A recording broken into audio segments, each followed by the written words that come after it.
Si Dieu existe, pourquoi est-ce qu'il y a autant de famines dans le monde? Pourquoi il y a des guerres de partout? Pourquoi les gens s'entretuent? Pourquoi les gens meurent tous les jours?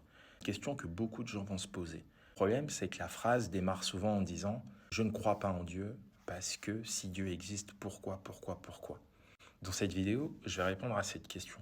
Mais avant, je vais faire une remarque simple. Le fait de vous poser la question de savoir si Dieu existe, pourquoi est-ce qu'il y a des guerres, pourquoi est-ce qu'il y a des maladies, ça montre, un, que vous croyez en Dieu, et deux, que vous savez qu'il est bon.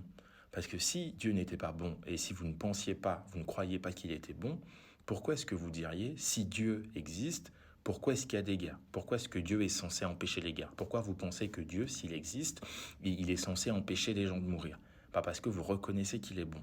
Le problème, c'est que les gens vont voir que le côté négatif. Personne ne va dire, si Dieu existe, pourquoi est-ce que j'ai un travail? Si Dieu existe, pourquoi est-ce que je suis en bonne santé? Si Dieu existe, pourquoi est-ce que mon couple va bien? On ne voit que le mauvais côté des choses. Et quand ça va mal, eh bien on cherche un bouc émissaire qui est Dieu, parce qu'entre guillemets, on pense que Dieu ne parle pas. Et donc on se dit, on va accuser une personne qui ne parle pas. Comme ça, c'est plus simple, ça nous permet de nous dédouaner. En fait, Dieu, c'est le sapeur-pompier. On passe en fait notre vie à ne pas obéir aux lois de Dieu, à désobéir aux lois de Dieu, à ne pas écouter sa parole, on ne cherche pas à le connaître. Et quand ça va mal, on se dit, ah mais de toute façon, ça n'arriverait pas si Dieu existait. C'est beaucoup trop facile. Ensuite, pour répondre à la question, il faut savoir que Dieu a créé les cieux et la terre. Les cieux appartiennent à Dieu et la terre appartient aux hommes. Ça veut dire que Dieu a donné la terre aux hommes.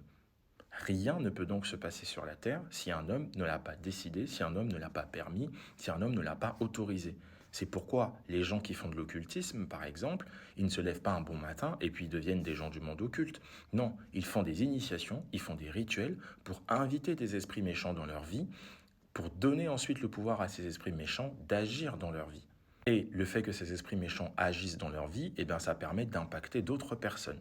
Eh bien, avec Dieu, c'est pareil. Si on n'invite pas Dieu, si on ne lui parle pas, il n'a pas le droit légal de venir dans votre vie et de vous guérir. Il n'a pas le droit de venir dans votre vie et de vous soigner parce que vous ne croyez pas en lui.